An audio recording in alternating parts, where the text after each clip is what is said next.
Sunday afternoon, about 4 o'clock-ish, something like that. That's right, I said Sunday, not Saturday. All that work talk and grinding it out talk that I mentioned on Friday night. Just too exhausted on Saturday to get back out there. So instead of forcing myself on Saturday evening at like 10 p.m. to drag myself out to the casino, made it to bed at like 11:30 p.m. Woke up at a semi-respectable hour today, did some things around the house, and now ready to get after it. Much more well-rested, feeling good. I think that's the correct approach. It's either that or stimulants, heavy stimulants. Not really my scene. So anyway, getting after it. We'll be fresh today. Catch the last of the March Madness crowd this weekend here at the Bellagio. Just gonna dive right in. I'm on the list for the 5-10 and the 2-5. So gonna check out the 5-10 games, see how they look, move on from there. Let's go.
Wrapping up the session.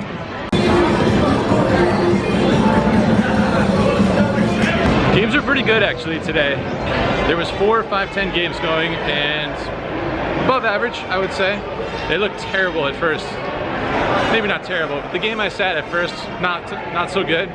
But that thing happened where the game was so bad that the majority of the people wanted to table change off of it, and they did. And then the game became much better after that. Always nice when that happens. So what I want to do is wrap up this weekend with a bar visit, and it's a place that I've never actually been to myself. I've sort of been there, I guess, maybe I should say. I've been to the location, but I haven't been there since they've redone the place. It was a cool spot before they redid the place. I expect it to still be a cool spot, but we're gonna find out together.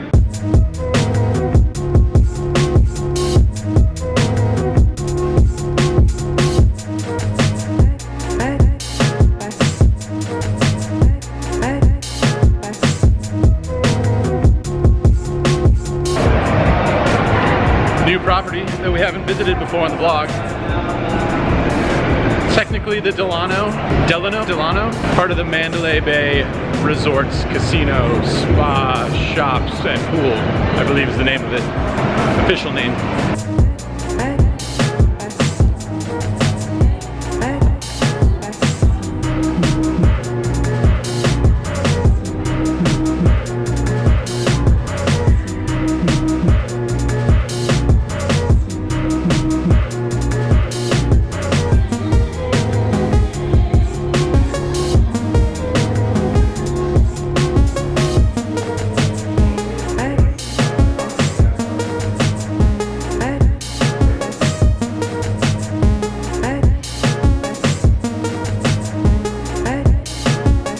Last call is 11:15.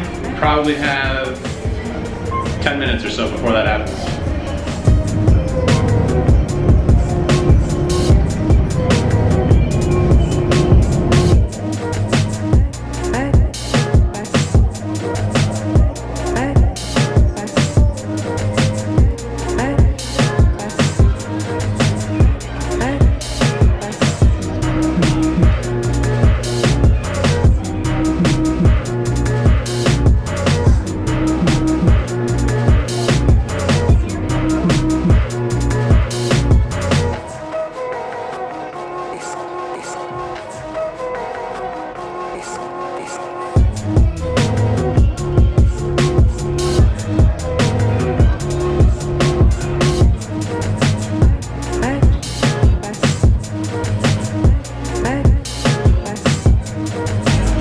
Skyfall Lounge, formerly known as Mix, recently redone, maybe within a couple years ago or so-ish. I had been to Mix before.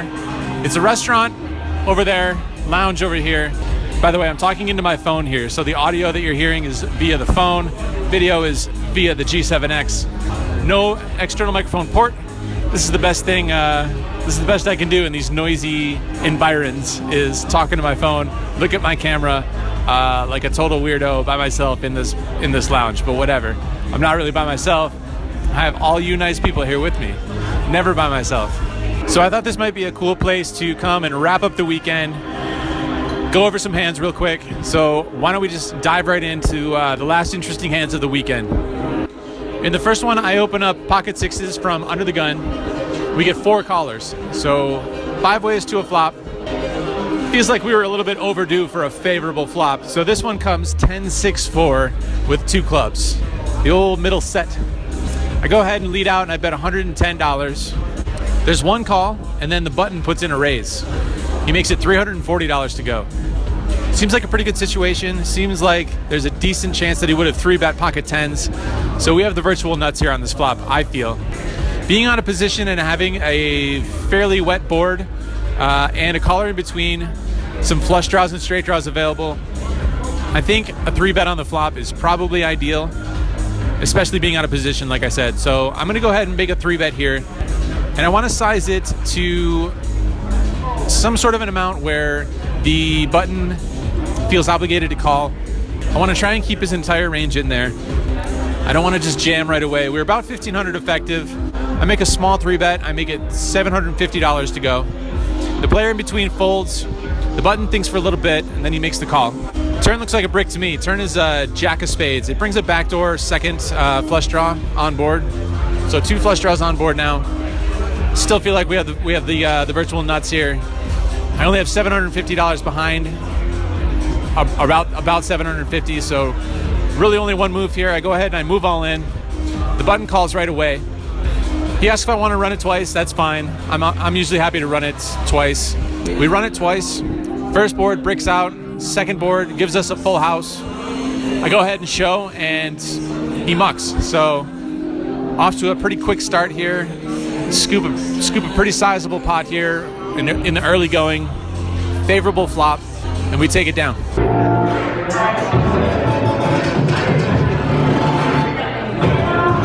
Shortly after that, I look down at ace-king offsuit. We're under the gun +2. I go ahead and open to 30. The cutoff and the button call. So 3 ways to a flop. Ace-9-7 rainbow. Good flop for us. I go ahead and bet for value. I bet $50. The cutoff calls and the button folds. So heads up to a turn. Turns an offsuit jack. I think there's merit to checking and merit to betting. So merit to checking includes a straight draw coming in and ace-jack now beating us. There's less ace-x type hands that can beat us. Ace-jack seems like a likely candidate that he could have.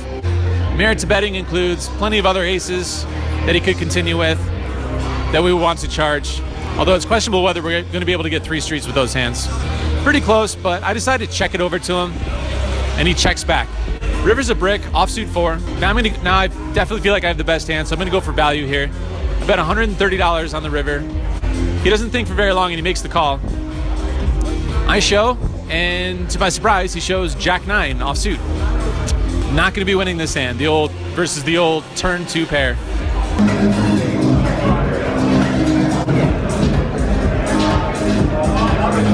In this next hand, I look down at Queen-10 offsuit from the hijack. I feel like in late position, it's okay to open up this hand, so I go ahead and make it $30.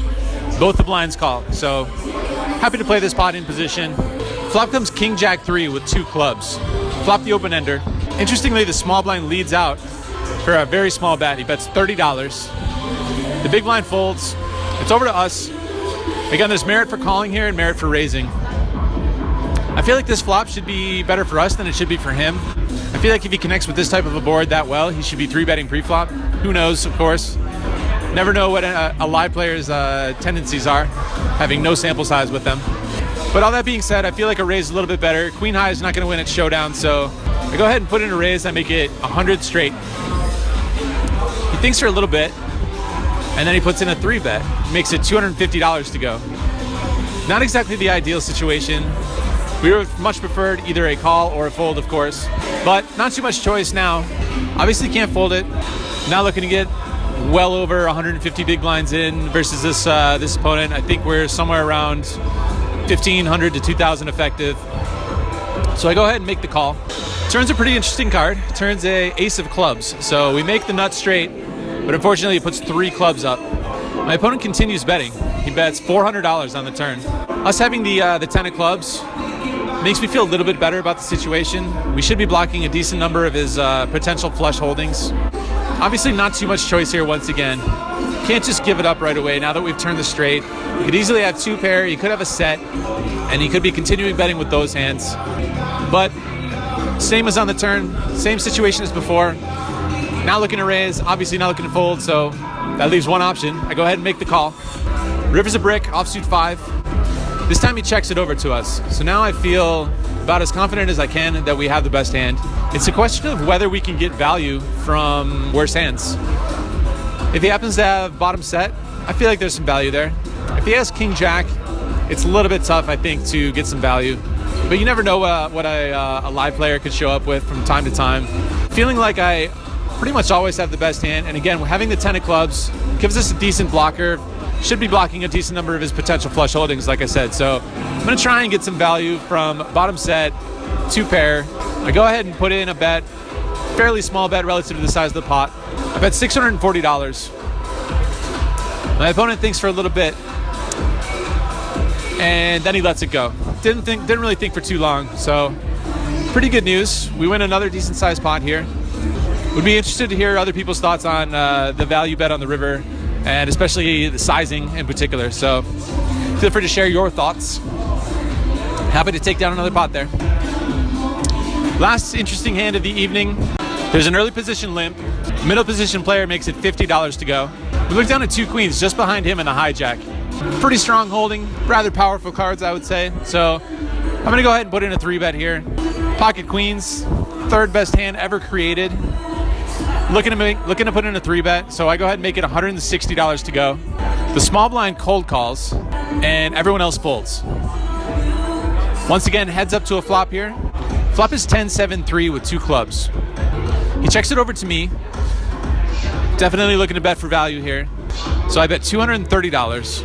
It's a little bit on the small side, perhaps a little bit too small, but maybe not. Maybe I can size some of my bluffs similar to this sizing.